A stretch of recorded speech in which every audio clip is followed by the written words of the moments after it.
Hello and welcome to this Growth Strategist podcast. I'm delighted to be joined today by none other than Michael Bungay Stanier. Michael, how are you? I am terrific. Thank you. Thanks for having me, Simon. And it's a real privilege to meet you. I mean, I started coaching a few years ago, but you are the thought leader on coaching and particularly your book, The Coaching Habit. I can't remember the numbers, but it was a record-selling book for a long period. It's just south of a bajillion. It's almost sold 1 million copies now, or at least it's getting up there. So it's pretty amazing. And I've actually ordered a copy for myself, so I can't wait. And obviously the advice trap as well. And you know, you're the founder of MBS Works, a box of crayons, which I'm interested in all of that stuff. So maybe spend the first few minutes to talk about you and your background and Sure. What you do and those businesses and how you came to where you are today. Sure, I'll do this really quickly. So I'm an Australian, left Australia 30 years ago or thereabouts to be a Rhodes Scholar at Oxford. And that was terrific because A, it stopped me becoming a lawyer because I'd done a law degree in Australia. B, I met my wife and, you know, she and I are about to celebrate 30 years together as a couple. Wow. So that was great. And, you know, if my wife's listening, not in that order. So I'm now living in England. My wife's doing a PhD at Oxford. I'm going, what am I doing with my life? Because I still hadn't figured that out. And I started a career, first of all, in the worlds of innovation and creativity, helping invent products and services. Yeah. But then moved into the world of organizational change and organizational development because I wanted to understand why all the really good ideas we have in the innovation company never made it out into the market. Yeah. And they seem to vanish into organizations and get swallowed up. So I'm like, how does change happen in organizations? So I spent time as a change management consultant in England, and I moved to Boston and lived in Boston for a while. And then 2001 decided to head up north, head to Canada and settle in Toronto and started Box of Crayons. And Box of Crayons has changed and evolved over the years, but now it's got a very specific focus. It's helping organizations shift from advice-driven to curiosity-led. And in particular, it's got an expertise around giving practical coaching skills to busy managers and busy leaders. Yeah. Now, a year ago, almost to the day, I stepped away from being CEO of Box of Crayons, handed it over to Shannon Menifee, who's the CEO and doing an amazing job. So I spent the last year trying to figure out exactly what's next for me and launching a new book and other bits and pieces. But mostly I'm still a champion for curiosity and also for just, broadly speaking, personal growth. So how do we get to be the best versions of ourselves out in the world? And still playing around with exactly how and what solutions I offer to solve that particular problem. But that's kind of the space that I'm in now. Wow. And it resonates with me because, you know, I've got this tagline, which has only just been, a number of people have said to me recently, you need to be described as the growth strategist because I do a lot of things around business growth, leadership growth, mindset growth and brand growth, the 4 areas, right? 4 pillars. Right. And like you, there's so much to explore in this space. And, you know, and there's external growth, which is finite, but then particularly during these troubling times, there's this whole area of internal growth, which is infinite. Sure. You know, it's infinite. So in terms of the coaching habit, right? For those out there who don't know about the coaching habit, and I notice it's about making coach like an essential leadership competency, right? Which I find fascinating because I've been a leader, I've been a CEO, I'm also a coach. So how does that work? Yeah. Well, Simon, you know, as you say, you've walked that path. So for years now, people have been going, look, coaching is a really important leadership skill. And what you do is you get CEOs like Simon nodding his head and going, yep, sure, I think that's probably right. Get my people to do that, whatever that means. Exactly. But nobody's totally clear what coaching means. And honestly, often it becomes a sort of weird HR initiative. Hey, HR, just go and sort out the coaching thing.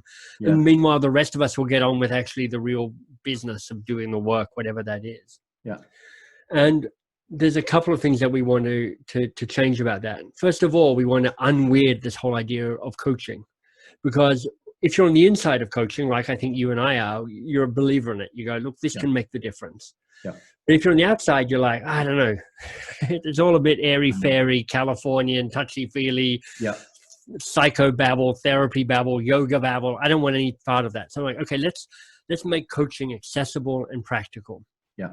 So we've got a couple of kind of core beliefs. One is if you can't coach in 10 minutes or less, you don't have time for coaching. Secondly, coaching is an everyday act. It's not a let's come and do our coaching session. It's like, no, every interaction with somebody can be more coach-like. Yeah. And when people go, well, what are we even talking about here? What do you mean by coach-like? I go, look, here's what it means. Here's the behavior. Yeah. Can you stay curious a little bit longer? Can you rush to action and advice giving a little bit more slowly? Yeah. So what we're really getting to here, Simon, is this core belief that curiosity is a powerful force of growth and success at an individual level, at a team level, and at an organizational level. That's huge. And when you say that, it brings to mind two things. I mean, so I've written, it's funny, I wrote an article called Collaboration plus Innovation equals Empowerment, which is a bit tongue-in-cheek. And I wrote this about 15 years ago in Australia and for Knowledge Management magazine. And I do lots of writing now, written books and articles, and some of those old articles are coming back again. So I wrote one recently for Irish Tech News, and it was about, you know, the whole area of collaboration and innovation, right? And you know, Apple's a great example. I mean, that was a company in around 1999 that was kind of stagnating, and then it was in a world of pain. It was, and then some engineers were given space, and they came up with the iPod, and so that whole idea of giving people space and that what if just go off and what if and then the other thing was the whole area of growth mindset. I interviewed Eduardo Braceno, who's the co-founder of Mindset Works, and like he is one of the leaders in growth mindset, right? And when we stopped recording, he then said to me, I hope he doesn't mind me saying this, how do you think I did, right? And I thought, hang about, the world leader in growth mindsets. But that was his growth mindset. He's curious to know how he comes across, and he's constantly looking to grow. So I asked him whether vulnerability is a good thing. So is vulnerability is part of that curiosity, is it? Do you think? Well, I think so, because here's the equation for me. Actually, before I go there, let me just make a connection to growth mindset and what we're talking about today. Yeah. So one of our Box of Crayons' favorite clients and kind of marquee clients is Microsoft. Okay. And if anybody's been tracking Microsoft, you'll know that under the newish CEO, Satya Nadella, there's a significant cultural change happening. Massive. His language is, how do we move from a know-it-all culture to a learn-it-all culture? Yeah. And really the philosophy at the heart of the shift in the Microsoft culture, which has allowed them to actually become the most valuable company in the world, is the growth mindset. Yeah. But the question that everybody wrestles with is, well, how do you make the growth, how do you operationalize the growth mindset? How do you actually do that? Yeah. And being more coach-like is actually one of the essential ways to do that. Okay. Because it leads with curiosity, and curiosity and the growth mindset are inescapable, inseparable. Yeah. But when you ask about vulnerability, here's what happens when you ask a question. You say, I don't know, or I think I might know, but I'm willing to say that my answer might not be the right one. Yeah. Or I do know, but I'm willing to give you the power to lead this conversation, to own this conversation, to own the outcome. Yeah. And all of those are acts of giving up power and giving up control. Yeah. Of stepping away from a place of status and power and knowing it all and controlling it all. Yeah. And I think those are inherent acts of willingness to be vulnerable. I think you're right. And it's interesting, you know, we're talking to Eduardo, who's talking about people with fixed mindsets have a very brittle attitude, or they respond to life in a very brittle way, whereas those with, and so, you know, so just back to organizations. So we're going through, this is a year nobody's going to forget, mainly for negative reasons. I mean, I'll probably forget because I've got a terrible memory, but I get what you're saying, which is like, it's been a hell of a year. A hell of a year and kind of a circuit breaker. And so how do you think this year will impact the whole area of coaching? And then secondly, leadership. Will there be changes and then also the whole area of technology and how that will impact it? What do you think? That's a really interesting question. I don't know. You know, my experience of people who try and predict the future, you're kind of like, the more certain you are, the less likely it is to be actually correct. Yeah. I do know that under times of stress, like we have now, when you're like, if it's not the pandemics, it's the race riots. And if it's not the race riots, it's whoever knows what else is going on. Yeah. Those moments which throw up a lot of uncertainty create a lot of anxiety in all of us, because our brains are wired to dislike uncertainty. You know, it's a very fundamental evolutionary driver, which is, if you know what's about to happen, you feel safer. And if you feel safer, you're more likely to survive. And if you're more likely to survive, you fulfill your brain's prime operative, which is survive so that you can breed and pass your DNA along. Yeah. So when we're in a moments of uncertainty, and, you know, we're all going, what does this mean to how I work? What does it mean to leadership? What does it mean to the economy? Yeah. What does it mean for health? What does it mean for, you know, the United States, which seems to be these things seem to be making it fragment even faster. Yeah. You know, there's a whole bunch of things that we've taken for granted that we're now going, we don't know. And that makes us anxious. And in times of anxiety, the temptation is to reassert with certainty. Yeah. Let me be clear. Let me give direction. Let me, whatever it might be. Yeah, yeah. And actually, I think Simon is absolutely right that is a reaction. You need leaders who give clarity and give guidance. I mean, you know, as we move to this phase of the pandemic, lots of people are going, well, actually, things have suddenly got a bit more ambiguous. Do I wear a mask or don't I wear a mask when I'm out? Is it 6 or 8 or 10 or 15 people I can bubble with? And what does that mean? Yeah. But if you go all in on certainty and you remove the opportunity of curiosity, you give up a lot. Yeah. So I do think it's a testing time for thinking about, how does curiosity thrive in a time of stress? Yeah. No, I agree. And the whole area of gender balance, right? I don't know whether that's an area you've delved into too deeply, okay? But it's an area that I'm fascinated with, and I've written an article and I'm about to do some more work. And, you know, in the military space, it's been proven that when you bring the feminine to bear on closing deals, they tend to be more sustainable.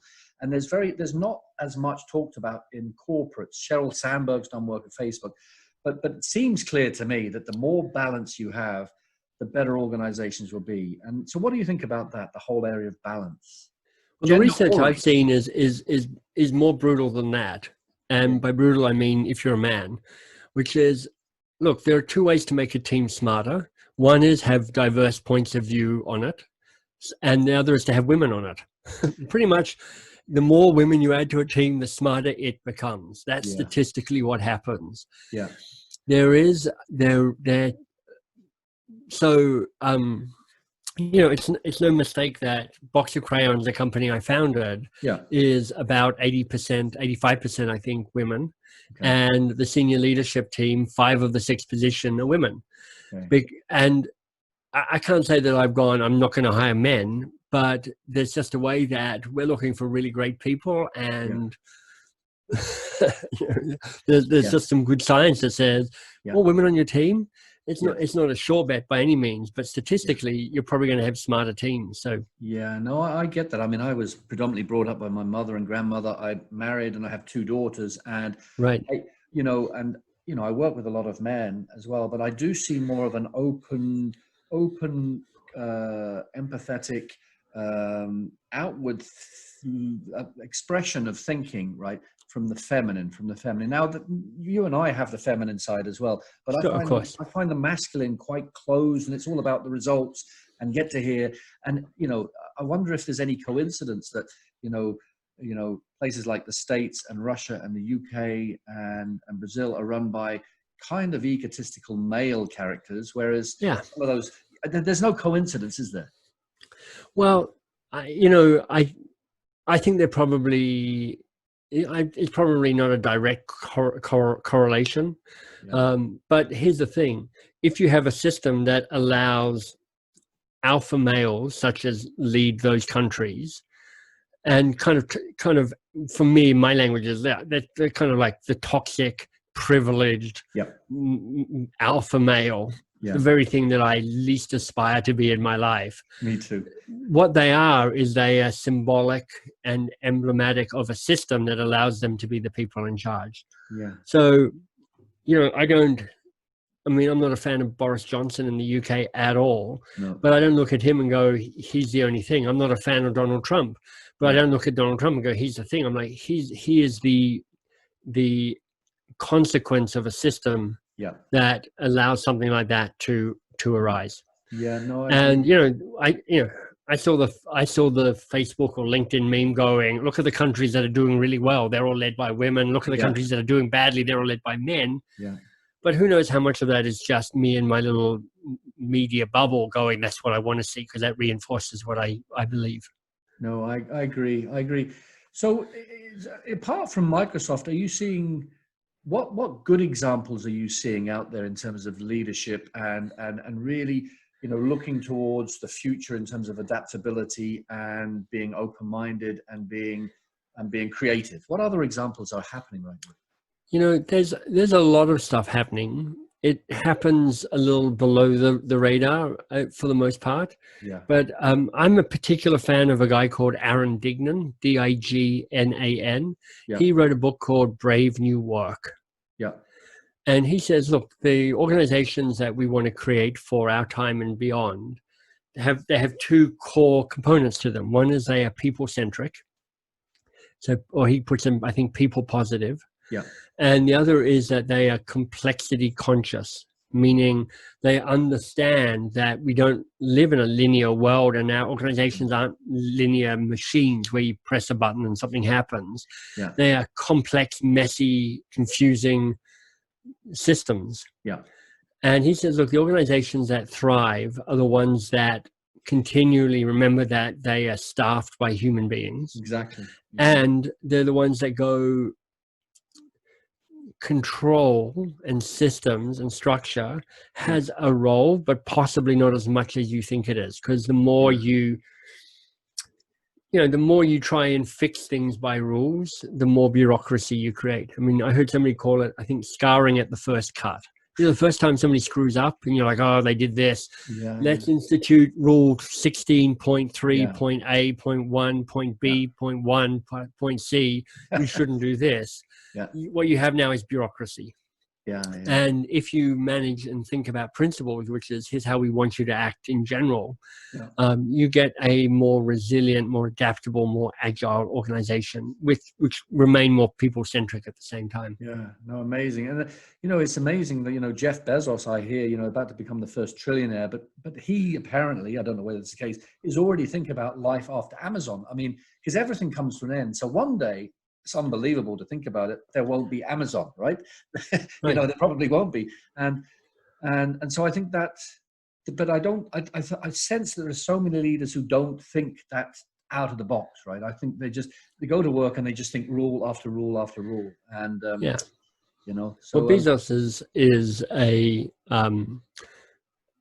I mean, like Amazon or don't like Amazon, and you have to say it's both amazing and destructive at the same time. Yeah. But his capacity to, as he puts it, be a day one company, going, look, we keep coming back to being, what are we now? What are the fundamentals? How do we play the longer game? Yeah. He is rigorous around that in a way that's extraordinary. It is, yeah. No, so just to wrap up the last couple of questions. So in terms of your work, I mean, what's next? Because you must be thinking all the time, right? You must be thinking books and concepts, and like I do on different. What's next for you? What's your next few years? Yeah, I don't fully know. I mean, I'm waiting to. I'm trying not to rush that conversation because, now that I stepped away from being the CEO at Box of Crayons, I have space to go. What next? Yeah. And there's a danger to rush in and fill up my time with stuff that I can do, because I can do a bunch of stuff. Yeah. That's just not the measure of success for me anymore. It's actually doing the thing that is both enlivening and nurturing for me, and that contributes to the world in a certain way. Yeah. And I'm planting seeds. I'm testing out some ideas. I'm kind of running flags up flagpoles to see who salutes, but I haven't really figured it out yet. So I don't know. Stay tuned, Simon. That's a good, honest answer. And so the final question then is, if you were, and I ask this of everybody, if you were going to whisper 2 or 3 words of wisdom to an aspiring leader or a coach of leaders to really set them up for success, what 2 or 3 words of wisdom would you whisper in their ear?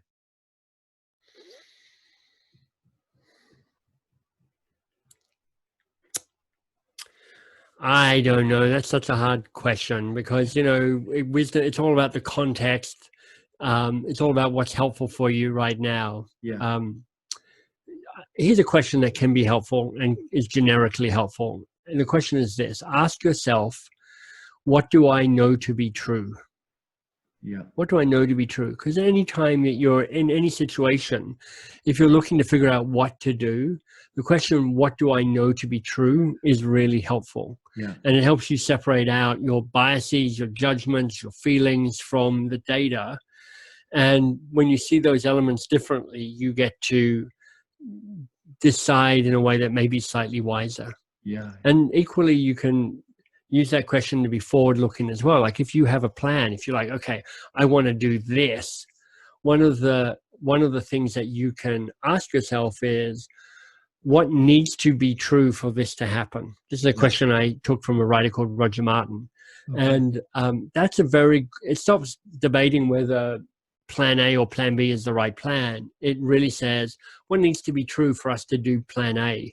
And it's a strategic, grounded question that really kind of challenges fundamentals. No, that's excellent. That's excellent. So how do people find out more about you and your work and track where you're going next? Sure. You know, the best place to go in general is mbs.works. That's the personal website. If you want to go specifically about the new book, the advice trap.com is the website there. Yeah. One of the things that we didn't talk about is in the advice trap, I talk about how do you tame your advice monster, that kind of part of you that keeps wanting to leap in and give up answers and solutions and suggestions. And there's actually a questionnaire at theadvicetrap.com that's like, you can figure out which of the 3 advice monsters is strongest in you. So that might be something for people to look at as well. Oh, that's great. And I see that in you. Like, I mean, I've interviewed now 25 people, and I can see that you consciously, you're not dictating. You want to share, and you want to provoke a little bit, provoke the conversation, provoke the thought, which I think is what I call disruptive coaching and disruptive leadership. The world needs more of that rather than just, this is what this is, you know? So yeah, I think that's really what you're talking about. So thank you.